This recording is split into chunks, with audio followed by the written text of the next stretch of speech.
Bonjour à tous et bienvenue dans ce nouveau numéro de Cap Amérique. Au programme cette semaine, un arrêt symbolique et un discours teinté de promesses.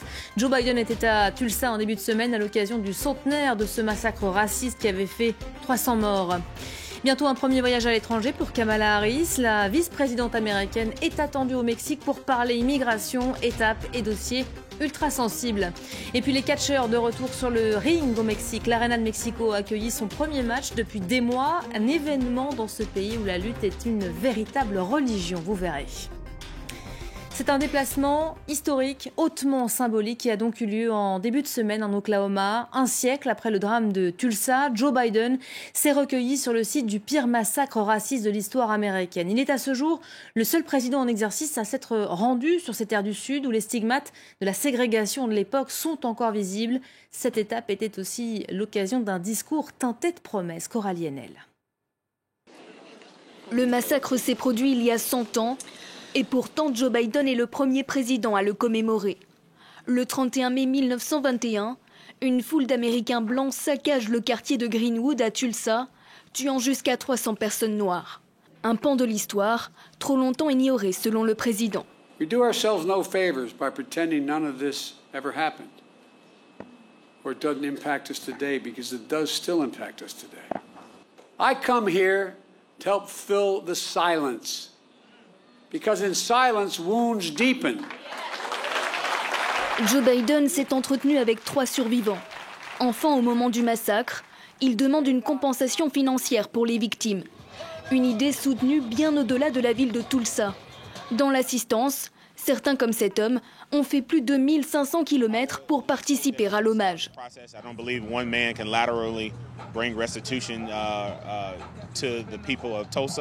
But I do believe that we can at least start the conversation and have Congress vote on it. Après l'attaque, les dommages n'ont pas été couverts par les assurances et personne n'a été inculpé. À l'époque surnommé le Black Wall Street, le quartier de Greenwood était un exemple de réussite économique. Many of us here are not celebrating the massacre, but we are celebrating why the massacre happened. It's because there were 30 blocks of a successful, self-sustaining black community. Ce mardi, Joe Biden a également annoncé des mesures de lutte contre les inégalités raciales. Une aide économique devrait faciliter l'accès à la propriété et à la création d'entreprises pour les Noirs américains. Joe Biden qui a confié à sa vice-présidente un autre dossier sûrement le plus sensible de ce mandat, c'est celui de l'immigration. Kamala Harris va se rendre au Guatemala et avant cela au Mexique, premier déplacement à l'étranger depuis sa prise de fonction. Celle qui a déjà promis de prendre le mal à la racine va devoir s'atteler concrètement à cette crise alors que chaque jour, de très nombreux candidats à l'exil continuent de franchir la frontière illégalement. C'est un reportage de notre correspondante Fanny Allard. Il est 4h30 ce dimanche matin lorsque les premiers immigrants sont interceptés par les gardes-frontières. Nous les avons vus sortir des bois et arriver dans la rue en groupe. Il y a tellement de gens qui arrivent quotidiennement, c'est vraiment tous les jours. Ces 3 hommes viennent du Venezuela. Ils ne se connaissent pas mais ont traversé le Rio Grande ensemble, de nuit. Nous avons traversé ce matin parce que si nous avions traversé durant la nuit ou la soirée, la police mexicaine nous aurait vus et nous aurait déportés. Nous nous sommes perdus. Nous ne trouvions pas où l'eau était basse. Il y avait des endroits où l'eau était à ce niveau-là, puis là, puis plus bas. Alors nous avons avancé jusqu'à ce que le niveau de l'eau nous permette de traverser. Ces hommes affirment ne pas avoir été aidés dans leur voyage vers les États-Unis. Bien souvent, pourtant, ce sont les coyotes, les trafiquants des cartels mexicains qui les guident vers les points de passage, moyennant de l'argent. Non, on ne les a vraiment pas identifiés, mais oui, c'était dangereux.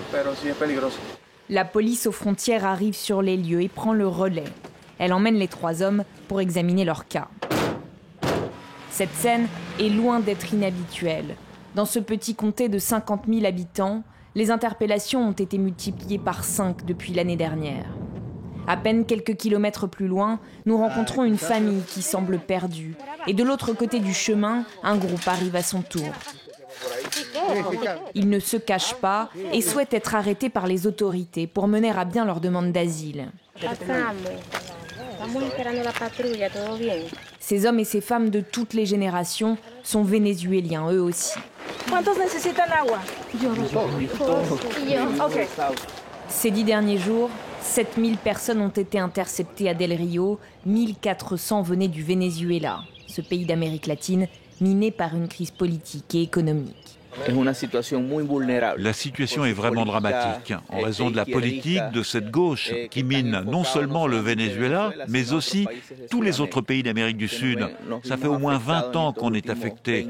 Mais aujourd'hui, la crise a atteint un tel niveau qu'on n'avait pas d'autre choix que de venir clandestinement pour prendre soin de nos familles.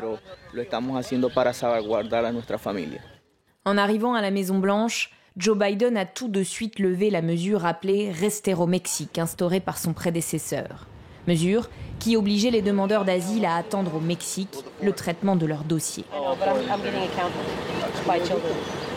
Presque partout à la frontière, les associations comme les autorités sont débordées par les arrivées quotidiennes. L'administration refuse toutefois de qualifier la situation de crise migratoire. Et dernière ligne droite pour le Pérou qui s'apprête à se choisir un nouveau président. La bataille s'annonce de plus en plus serrée pour le second tour de l'élection présidentielle prévue dimanche prochain. À quelques jours du rendez-vous, le candidat socialiste Pedro Castillo est remonté dans les sondages qui le donnent au coude à coude avec la candidate de la droite Keiko Fujimori.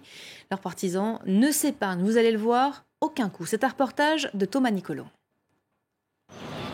À la une des journaux péruviens, le deuxième tour de la présidentielle. Les sondages prévoient un duel serré entre le candidat de la gauche radicale Pedro Castillo et la candidate de la droite populiste Keiko Fujimori. Les deux camps multiplient les rassemblements, comme ici, où des militants de droite expliquent vouloir faire barrage à un adversaire qu'ils décrivent comme communiste. Si ces gens arrivent au pouvoir, ces gens vont nous détruire, comme ils ont détruit le Venezuela. C'est contre ça que je suis là. Dans cette foule hostile à leur candidat, les sympathisants de Pedro Castillo s'invitent à la fête. Ils accusent la candidate de la droite de faire partie d'un système politique élitiste et corrompu. Keiko Fujimori a beaucoup d'antécédents, du côté de son père comme du côté de ses frères. Elle s'entoure de gens qui sont corrompus et qui sont des délinquants. Dans un contexte de crise politique, sanitaire et sociale, les experts soulignent l'importance de cette élection, mais craignent aussi des débordements. Cette élection va décider de la direction que nous allons prendre. Allons-nous décider de recommencer à zéro avec quelque chose de nouveau, ou alors d'améliorer quelque chose qui ne fonctionne plus très bien? Le défi pour le candidat élu sera de savoir comment canaliser ces demandes et comment éviter un climat d'agitation sociale.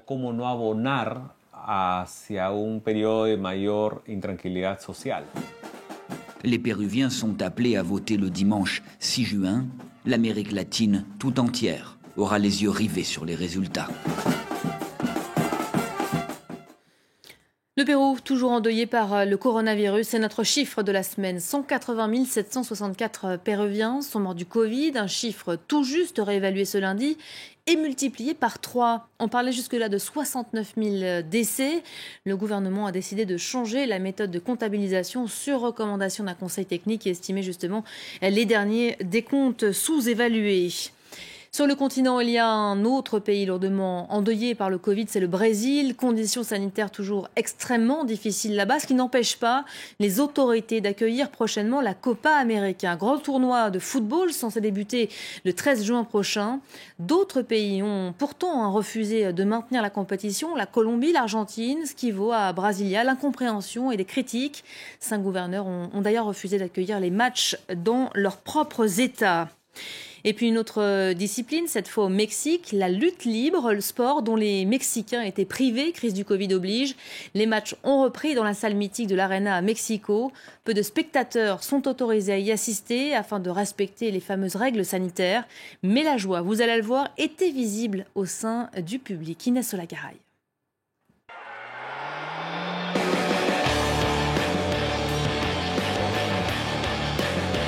Sur le ring, rien n'a changé. Les costumes colorés et les masques sont les mêmes. Et le jeu des catcheurs n'a rien perdu de sa superbe. Au Mexique, le catch est une religion. Ivan a fait près de 3000 km depuis Tijuana pour assister au spectacle avec sa famille. Je suis très heureux de pouvoir retourner voir les lutteurs. J'aime ça, depuis que je suis tout petit. C'est quelque chose que j'ai aussi inculqué à mes enfants. Nous ne sommes pas d'ici, mais j'ai quand même emmené mes enfants et ma femme. Dans les gradins, les spectateurs ne sont que 500, assis à bonne distance les uns des autres. L'Arena, la salle emblématique de catch de Mexico, n'accueille que 3% de son public habituel pour respecter les règles sanitaires. Mais le retour de ses premiers spectateurs redonne le sourire aux commerçants alentours.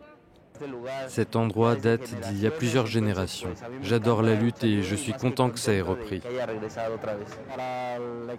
Pour l'économie, c'est bien que ça s'active. C'est fantastique. Parce que là, il y avait quand même plus grand-chose. Les hôpitaux de Mexico comptent désormais moins de 800 patients atteints du Covid-19. Il s'agit du chiffre le plus bas depuis 1 an. Une amélioration qui donne l'espoir à tous les adeptes du catch de retrouver bientôt l'ambiance de l'Arena. Voilà, on va se quitter sur ce corps à corps. C'est la fin de ce numéro de Cap Amérique. Merci à vous de l'avoir suivi. Rendez-vous la semaine prochaine, même heure, même continent. À très vite.